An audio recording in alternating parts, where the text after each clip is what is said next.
The late autumn wind howled through the quiet streets of Willow Creek, rattling loose shutters and sending dried leaves swirling along the pavement. The town had already begun its slow descent into winter, with the sun retreating earlier each evening, leaving behind a creeping darkness that wrapped itself around streetlights and storefronts.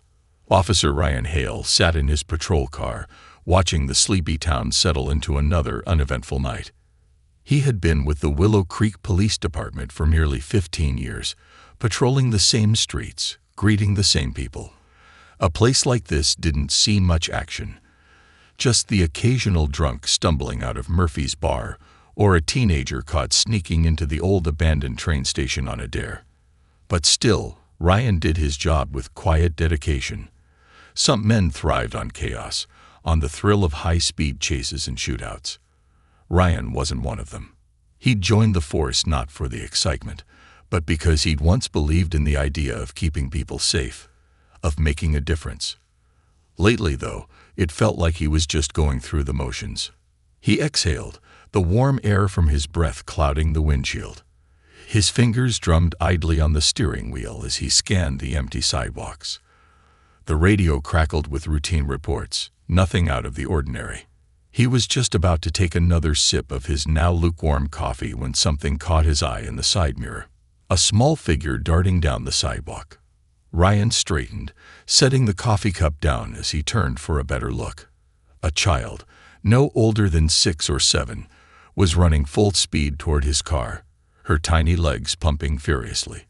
She was wearing a pink jacket, slightly oversized, the hood bouncing as she moved. But it wasn't just the running that alarmed him. It was the way she was running. Frantic, desperate. Her arms flailed as she waved wildly, trying to get his attention. Ryan didn't hesitate. He threw the car into park and stepped out just as the little girl reached him. She stumbled, nearly collapsing against his legs as she grabbed onto his uniform with trembling fingers. He crouched down, his heart pounding as he got his first clear look at her. Tears streaked her pale face, her blue eyes wide with panic. Her blonde hair was tangled, strands clinging to her damp cheeks. She was gasping for breath, her tiny chest rising and falling erratically as she struggled to speak. Hey, Ryan said gently, placing a steadying hand on her shoulder. It's okay. You're safe. What's wrong? Her lips quivered, her little hands tightening into fists as she clung to his sleeve. For a moment, he thought she wouldn't be able to get the words out. Then, in a voice so small and broken it barely reached him over the wind, she whispered 4 words that made his blood run cold. Please, don't leave me. Ryan felt something inside him clench. The way she said it, the raw fear behind it. It wasn't just the plea of a lost child. It was something deeper, something darker. He swallowed, forcing his own panic down.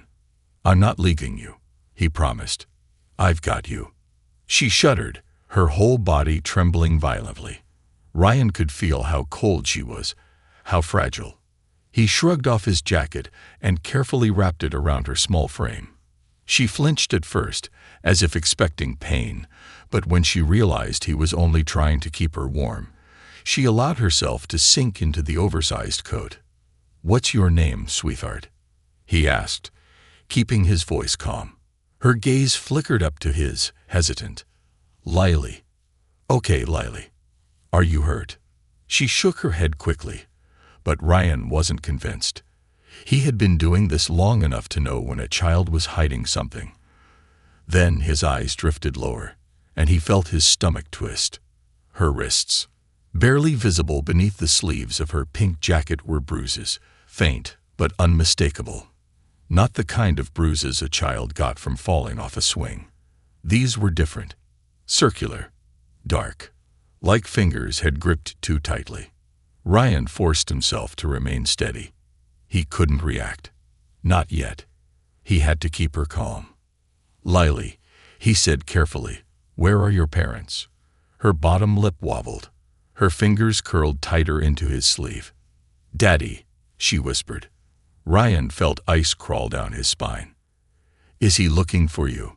She hesitated, then gave the smallest nod. Ryan's jaw tightened. He glanced around the street, scanning for any sign of someone following her. No one, but that didn't mean they weren't coming. "All right," he said, standing up. "We're going to take you somewhere safe, okay?" Lily's grip tightened as he gently lifted her into his arms. She buried her face in his shoulder, and Ryan could feel her tiny body trembling against him. He had held his own daughter like this once, back when she was small enough to curl up against him. But that was years ago. And now, she was gone. Ryan pushed the thought away. He couldn't think about that now. He opened the passenger door and carefully placed Lily inside, buckling the seatbelt around her before shutting the door. He moved quickly around to the driver's side, his mind already racing through the next steps. He needed to get her to the station, get Child Protective Services involved, and then he needed to find out exactly what she was running from. Because if his instincts were right, this wasn't just a lost child. This was something much, much worse. Ryan kept one hand steady on the wheel, the other resting near the radio as he drove through the darkened streets of Willow Creek. The town had never felt so eerily quiet before, each street lamp casting long, lonely shadows against the pavement. The little girl in the passenger seat, Lily, remained silent, staring out the window with wide, unblinking eyes. Every now and then, her tiny hands would clutch at the oversized jacket wrapped around her, as if she was afraid it would disappear. Ryan had seen fear before. He had spent years responding to domestic disturbances, missing persons cases, and child welfare calls. But there was something different about the way Lily sat there, frozen, distant, like a child trying to make herself invisible. It made his stomach twist. "Lily," he said gently, keeping his eyes on the road, "I know you're scared, but I need to ask you some questions, okay?" She didn't respond at first. Her fingers picked idly at a loose thread on the jacket sleeve. "Are you cold?" he asked, shifting his approach. She hesitated, then gave a small shake of her head. "Do you want some water?" Another pause. Then, an almost imperceptible nod. Ryan reached for the unopened water bottle in his cup holder and handed it to her. She took it with trembling hands, twisting at the cap for a moment before managing to open it. He heard the soft sound of her swallowing, the first real sign of life since they had left the street. "Good," he said softly. "That's good." She placed the bottle in her lap, fingers gripping it tightly. Ryan didn't push her. He knew better than to force a child to speak before they were ready. Instead, he glanced at her reflection in the rearview mirror. "You ran a long way to find me, Lily. Can you tell me why?" Her small shoulders tensed, her lips pressed together, as if she was trying to keep the words from escaping. He let a few seconds of silence pass before speaking again. "You don't have to be afraid anymore," he assured her. "No one can hurt you now." Her grip on the water bottle tightened.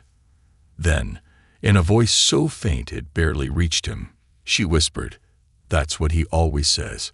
Ryan felt a prickle of unease creep up his spine. "Who says that?" he asked carefully. Her gaze remained fixed on the window, but he saw the way her fingers curled into small fists against the bottle's plastic surface. "Daddy." Ryan forced himself to stay calm. "Lily, does your daddy hurt you?" She didn't answer right away. But the way her breathing quickened, the way her little hands trembled, it told him enough. A wave of anger swelled in his chest, but he kept his voice steady. "It's okay. You don't have to answer right now. I just want to make sure you're safe." Lily finally turned her head to look at him, and the fear in her eyes nearly broke him. "Is he going to find me?" she asked, her voice barely above a whisper. Ryan tightened his grip on the steering wheel. "Not if I have anything to say about it." She studied him for a long moment, as if trying to decide whether to believe him. Finally, she shifted slightly in her seat, drawing her knees up to her chest beneath the oversized jacket. It was a small movement, but Ryan knew it meant something. She was beginning to trust him. As they approached the police station, he radioed in. "Dispatch, this is Officer Hale. I've got a minor in protective custody. 7-year-old female. Name's Lily. She needs child protective services immediately. There was a pause before the dispatcher responded. Copy that. Officer Hale. CPS is on standby. Do you need medical? Ryan glanced at Lily again. Negative. No visible injuries. Just get CPS ready. Understood. See you soon. As he pulled into the station's parking lot, he turned to Lily. I'm going to take you inside, okay? There are some really nice people who can help you. She didn't move at first. Then, slowly, she reached for the door handle but stopped. Will you stay with me? Ryan's throat tightened. I'll be right there the whole time, he promised. That seemed to be enough. She opened the door, stepping out cautiously. Ryan quickly moved to her side, placing a gentle hand on her back to guide her inside. The station was quiet, the late hour keeping most officers out on patrol. Only a few night shift workers sat at their desks, glancing up with curiosity as Ryan led Lily toward the child-friendly interview room. Detective Lisa Monroe, a veteran with CPS cases, was already waiting. She was in her mid-40s, her sharp eyes softening when she saw the tiny girl beside Ryan. Hey there, sweetheart, she greeted with a warm smile. I'm Lisa. You must be Lily. Lily hesitated, glancing at Ryan before giving the smallest nod. Lisa crouched down to her level. You're safe now. Okay. No one's going to hurt you here. Lily didn't respond, but she didn't retreat either. Lisa looked up at Ryan. I'll need some time alone with her. Ryan hesitated. He didn't want to leave, but he knew the process. CPS interviews had to be conducted in private to ensure the child wasn't being influenced by anyone. Still, as he stood, he made sure to catch Lily's gaze. I'll be right outside, okay? She gripped the jacket tighter. Ryan forced himself to walk out of the room, but every step felt heavier. He shut the door behind him and leaned against the wall, running a hand down his face. He had been doing this job for years. He had seen a lot, but something about this case, about Lily, felt different. And deep down, he knew they had only begun to uncover the truth. Ryan paced outside the interview room, his boots scuffing against the dull gray tiles of the police station floor. He had been in countless cases involving kids, runaways, abuse victims, missing children. But something about this little girl gnawed at him in a way he couldn't shake. Maybe it was the way she clutched onto his jacket like a lifeline. Maybe it was the way her wide, fearful eyes had searched for reassurance every time he spoke. Or maybe it was the way she had whispered those words. That's what he always says. The door finally creaked open, and Lisa Monroe stepped out, her face unreadable. She closed the door softly behind her, glancing over her shoulder to make sure Lily wasn't listening before motioning for Ryan to follow her down the hall. He knew that look. It wasn't good. Once they reached the end of the hallway, she crossed her arms and let out a slow breath. She's terrified, she murmured, keeping her voice low. Whatever's been happening at home, it's been going on for a long time. Ryan exhaled sharply, rubbing his jaw. Did she give you details? Lisa hesitated. Not much yet, but enough. She pulled out her notepad and flipped through it. She says she hasn't seen her mother in over a year. Her father doesn't let her talk about her. Anytime she asks, she gets locked in her room. Ryan felt his teeth clench. She also said, Lisa hesitated, tapping her pen against the notepad. She said that the night her mother disappeared, her father told her if she ever mentioned it to anyone, she'd disappear too. Ryan's stomach turned. Lisa met his gaze. This isn't just an abuse case, Ryan. I think we might be looking at something much worse. The air between them felt heavy. He had suspected something was off, but hearing it out loud made it all too real. What about her injuries? He asked, his voice tight. Lisa shook her head. No recent bruises, but I'm more concerned about the ones that were there. The way she reacted when I tried to touch her hand. Pure fear. This child has been through hell. Ryan ran a hand over his face. We need to bring him in. Lisa nodded. Already working on it. I've got CPS filing for an emergency removal order. But Ryan. She hesitated, lowering her voice. Lily said something else. Something that, honestly, I don't know what to make of. Ryan frowned. What? Lisa flipped back a few pages in her notepad, finding the exact quote before looking up at him. She said, Mommy wanted to take me with her. She told me to hurry, but then she screamed, and Daddy said she was gone forever. Ryan felt a chill creep up his spine. Lisa closed the notepad. I don't think her mother left. I think something happened to her. Ryan took a slow, deep breath, trying to suppress the anger boiling inside him. We need to search that house, he said firmly. Lisa nodded, already working on the paperwork. But Ryan. He met her gaze, knowing she was about to say something that would make his blood run even colder. Lily also said, Lisa murmured, her voice barely above a whisper. Daddy says I'm next. Silence stretched between them. Ryan felt his pulse hammering in his ears. That son of a... He caught himself, exhaling sharply. We can't wait. We need to move now. Lisa gave him a knowing look. I figured you'd say that. I've already got 2 officers heading over there to keep an eye on the place. But we need the removal order before we can legally pull him in. Ryan didn't like it. Every second they waited was another second Lily's father had to cover his tracks. I want to be there, he said. Lisa hesitated for only a moment before nodding. Fine, but stay within protocol. Ryan gave her a look. You know damn well that man doesn't deserve protocol. Lisa sighed. I know, but we have to do this right, or he'll walk. Ryan exhaled sharply, forcing himself to nod. Just then, the station doors swung open, and Officer Mark Stevens hurried inside, his face tense. Hale, he called. We've got a problem. Ryan and Lisa turned instantly. What kind of problem? Ryan asked, already bracing himself. Mark grimaced. The house is empty. Ryan froze. What? Mark nodded grimly. No sign of him. We knocked. No answer. Neighbors say they saw him leave an hour ago, but they didn't see Lily with him. Lisa cursed under her breath. If he knows we're onto him. Ryan was already moving. We need to track his car. Now. Mark followed. Already put in the request, but we're waiting on a response. Ryan clenched his fists.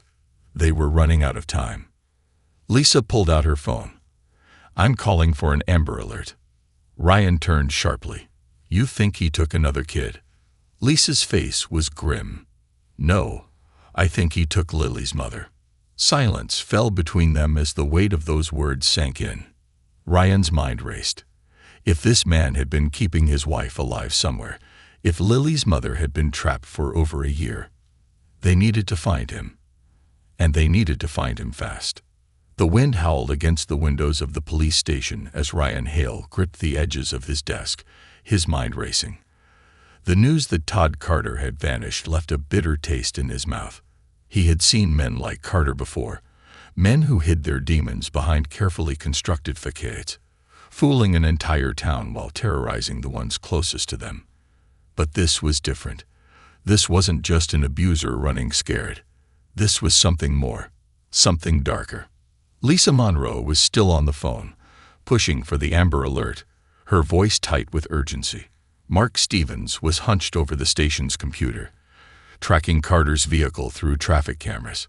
Every second that ticked by felt like another step closer to disaster. Ryan turned toward the interrogation room where Lily sat, curled up in the oversized chair, a soft blanket draped over her shoulders. Her small fingers clutched a half-empty cup of cocoa, but she wasn't drinking it. She was staring at the table, lost in thought. He walked in carefully, keeping his movements slow and deliberate. Hey, kiddo, he said gently.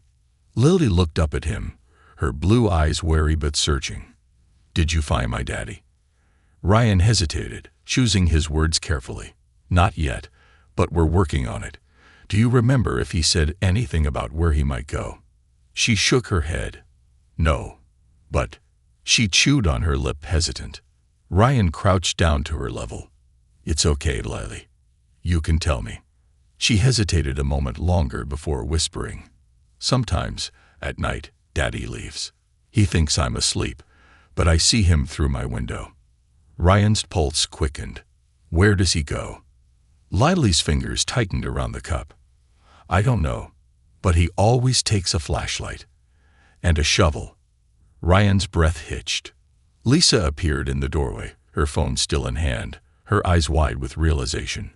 "We just got a hit," she said. Carter's truck was spotted heading toward the old quarry outside town. Ryan stood up fast. "That's a dumping ground." Lisa nodded. "We need to move. Now." Ryan turned back to Lily, gently placing a hand on her shoulder. "You're safe here, okay? We're going to find out what's going on." Lily nodded, but the fear in her eyes was unmistakable. The drive to the quarry was tense. The roads leading out of town were dark, the headlights cutting through the thick night air. Lisa drove while Ryan sat in the passenger seat, checking his weapon. Mark followed close behind in the second patrol car, both of them ready for whatever they were about to find.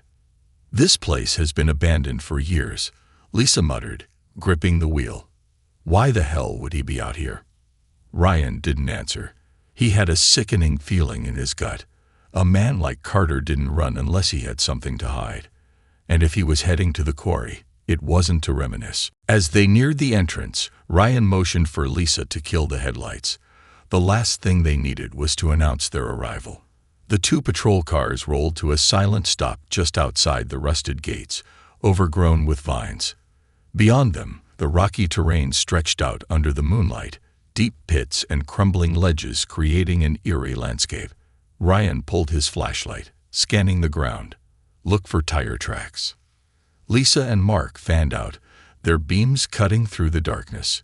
It didn't take long. "Over here," Mark called. Ryan jogged over, his boots crunching against the gravel.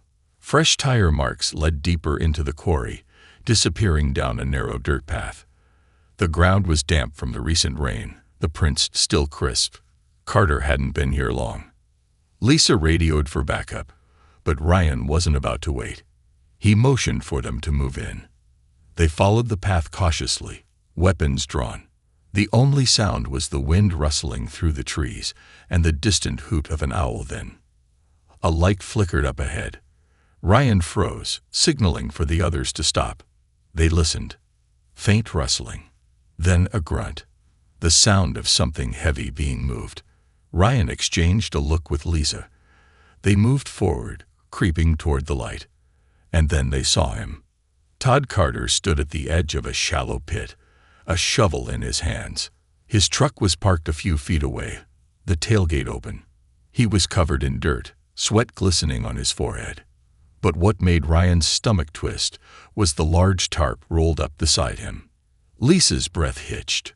Carter hadn't just been digging. He had been burying something. Ryan didn't hesitate. "Drop the shovel," he barked, his gun trained on Carter. Carter spun, his face twisting in shock. For a second, he looked like he might run. "Don't even think about it," Lisa warned, stepping forward. Carter's eyes darted between them, his grip on the shovel tightening. His face was pale, his breaths shallow. "You don't understand," he said hoarsely. "I had no choice." Ryan's finger hovered over the trigger. "Step away from the pit." Carter hesitated. Mark moved in from the side, blocking any escape route. "Now." Slowly, Carter dropped the shovel, raising his hands. Lisa kept her gun trained on him as Ryan moved forward, keeping a careful eye on him. He stepped closer to the tarp, his heart pounding. He grabbed the edge and yanked it back. For a second, his mind couldn't process what he was seeing. A woman. She was thin, her face sunken, her arms bruised. Her hair was tangled, her skin smeared with dirt. But she was breathing. Barely. Lisa gasped. "Oh my God." Carter took a step back, his whole body shaking. "I told you," he whispered. "I had no choice."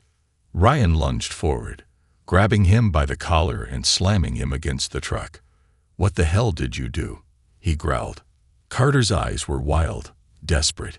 She wouldn't stop. She was going to take Lily away from me. I had to stop her. Ryan's stomach churned with rage. You locked her away for over a year. Carter's lips trembled. She wasn't supposed to live this long. Ryan saw red. Lisa grabbed his arm. Ryan, not here. Let's get her to a hospital. Ryan forced himself to breathe. He turned back toward the woman. Sarah Carter, Lily's mother. She was barely conscious, her lips moving, but no sound coming out. Lisa crouched down beside her. Sarah, can you hear me? Her eyes fluttered.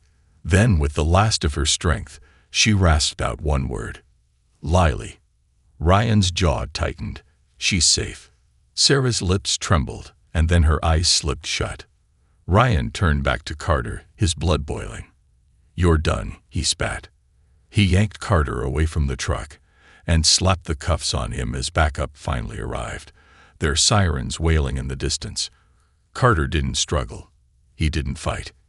He just hung his head as if he knew it was all over. And it was. Ryan turned back to Lisa, who was already calling for an ambulance. He looked down at Sarah, his mind racing. She had survived hell. But now she was going home. The hospital room was silent except for the steady beeping of the heart monitor and the occasional rustling of the blankets as Sarah Carter stirred. The fluorescent lights cast a pale glow over her fragile form, her once vibrant face now gaunt and hollow. An IV dripped steadily into her arm, feeding her fluids her body had long been deprived of. Ryan Hale stood just outside the glass window, watching. His fists were clenched, his jaw tight. Even after 2 decades in law enforcement, he had never seen anything like this. A woman who had been presumed missing, dead, even, had been found barely clinging to life in a hole in the ground, buried alive by her own husband. Lisa Monroe approached from the nurse's station, her arms crossed over her chest. Doctors say she's stable for now, she murmured. Severely malnourished, dehydrated, but she's a fighter. Ryan exhaled. And Lily. Lisa's expression softened. Sleeping. The Parkers are with her. She keeps asking about her mom. Ryan closed his eyes briefly. He had spent his career trying to save people, but this was personal. A weak cough pulled his attention back to the hospital bed. Sarah Carter was waking up. He stepped inside cautiously, moving to the chair beside her bed. Her eyelids fluttered before she turned her head, her hollow blue eyes locking onto him. For a moment, there was silence. Then, a whisper. Where's Lily? Ryan leaned forward. She's safe, with people who care about her. Sarah's lips parted in relief, and a single tear slid down her cheek. He told me she'd forget me, she choked out. That she'd never ask about me. Ryan's fingers curled into his palms. He was wrong. Sarah swallowed hard, her throat bobbing. He locked me away, said I was unfit to be her mother. He beat me until I stopped fighting back. Then one night, he dragged me out to the quarry. I thought he was going to kill me. Her breath hitched. I begged him to let me see her one last time. He just smiled. Ryan's chest tightened with rage. How did you survive? Sarah closed her eyes. I don't know. I lost track of time. He'd come sometimes, throw scraps of food down, just enough to keep me alive. I think he liked knowing I was suffering, that I was waiting for him to decide when it was over. Lisa let out a quiet curse under her breath. Ryan stayed silent, letting Sarah gather her strength. When she finally opened her eyes again, they were filled with something new. Not just fear, determination. I want to see my daughter. Ryan hesitated. We have to be careful, Sarah. We need to make sure you're strong enough. Sarah shook her head, gripping his wrist with surprising strength. She needs to know I didn't leave her. Ryan exchanged a look with Lisa. Finally, he nodded. Okay, but first, you need to tell us everything. Sarah's expression darkened. I will. I'll tell you everything you need to put him away forever. By morning, The town of Oak Ridge was in shock.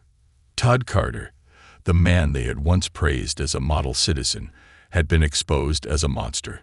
The headlines painted the horrifying truth in bold letters. Local hero arrested for ATMPTD murder, imperize on of wife. Neighbors who had once smiled and waved at Todd Carter now spoke in hushed voices, their expressions a mixture of guilt and disbelief. How had they not seen it? How had they let a man like that hide in plain sight? Meanwhile, at the police station, Ryan and Lisa worked tirelessly to build the case. They pored over Sarah's statement, documenting every detail. She recounted the years of abuse, the threats, the night she was taken. Then she said something that made Ryan's blood run cold. "There's more," she whispered. "I wasn't the first." Lisa straightened. "What do you mean?" Sarah's hands trembled as she clenched the hospital blanket. "Todd. He talked in his sleep sometimes. He would mumble names, apologize to people who weren't there. At first, I thought I was imagining things, but then," she swallowed. "One day, I found an old box in the attic. It was locked, but I pried it open. Inside were keepsakes, hair ribbons, bracelets, little things. And there were photos of other women." Lisa's breath caught. "Are you saying?" Sarah nodded. "I think Todd has done this before." The room fell into stunned silence. Ryan pushed to his feet, his mind racing. "We need to search his house. Now." By the time they reached Todd Carter's house, the crime scene unit was already inside, combing through every inch of the pristine suburban home. Ryan and Lisa entered cautiously, the scent of pine cleaner thick in the air. It was unsettling how normal it all looked. The picture-perfect home of a man who had fooled an entire town. Lisa turned toward the stairs. The attic. They moved quickly, stepping over the neatly polished floorboards. In the master bedroom, they found the attic hatch. Lisa grabbed a step stool, pushing the door open. The thin ladder folded downward, leading into the darkness above. Ryan climbed first, his flashlight cutting through the dust-filled air. And then he saw it. A wooden chest, tucked in the corner. His heart pounded as he approached, kneeling beside it. The lock had been broken. He slowly lifted the lid. Inside, just as Sarah had described, were trinkets, small, seemingly meaningless items, hair ties, old jewelry, scraps of fabric. But the photographs told a different story. Lisa climbed up behind him, sucking in a sharp breath. Jesus Christ. There were at least a dozen women in the pictures. Different faces, different time periods. Some smiling, some unaware they were being watched. But the most chilling part, most of them had never been seen again. Ryan clenched his jaw. "We need to run these through missing persons. Now." Lisa pulled out her radio. "We've got a potential serial case." Ryan's gaze darkened as he stared at the photographs. This wasn't just about Sarah anymore. Todd Carter wasn't just a monster. He was a predator, and he had been hunting for years. The courtroom was silent, thick with tension as the judge shuffled the papers before him. The air was heavy with anticipation, the weight of justice pressing down on every person in the room. Todd Carter sat at the defendant's table, his once confident demeanor replaced by a thinly veiled mask of fear. His hands were cuffed, his expensive suit wrinkled, a stark contrast to the polished, charming image he had cultivated for years. Across from him, Sarah Carter sat beside Ryan Hale, her fingers clenched tightly together. Her body was still weak from months of captivity, but her spirit burned brighter than ever. She had spent weeks recovering, regaining her strength not just for herself, but for Lily. For every woman whose face had appeared in those haunting photographs, and for the justice that had been stolen from them for far too long. The courtroom doors opened, and a hush fell over the spectators. Lily Carter walked in, her small hand held securely in that of Mrs. Parker, her temporary guardian. She had insisted on being here, on seeing this through, and though it broke Sarah's heart to know her daughter had been forced to witness such darkness at such a young age, she also knew this was a moment neither of them could run from. Todd's gaze flickered to his daughter, and for a brief second, something that resembled regret flashed in his eyes. But Sarah knew better. It wasn't remorse for what he had done, only regret that he had been caught. The prosecutor stood, his voice steady. "Your Honor, the state calls Sarah Carter to the stand." Sarah took a deep breath as she stood, feeling every eye in the courtroom on her as she approached the witness stand. She met Todd's stare without fear as she raised her right hand and took her oath. Once seated, the prosecutor approached. "Mrs. Carter, can you tell the court what happened on the night of your disappearance?" Sarah inhaled deeply.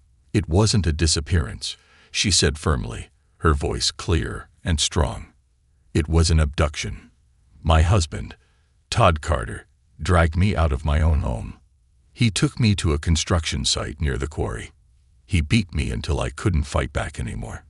Then he buried me alive."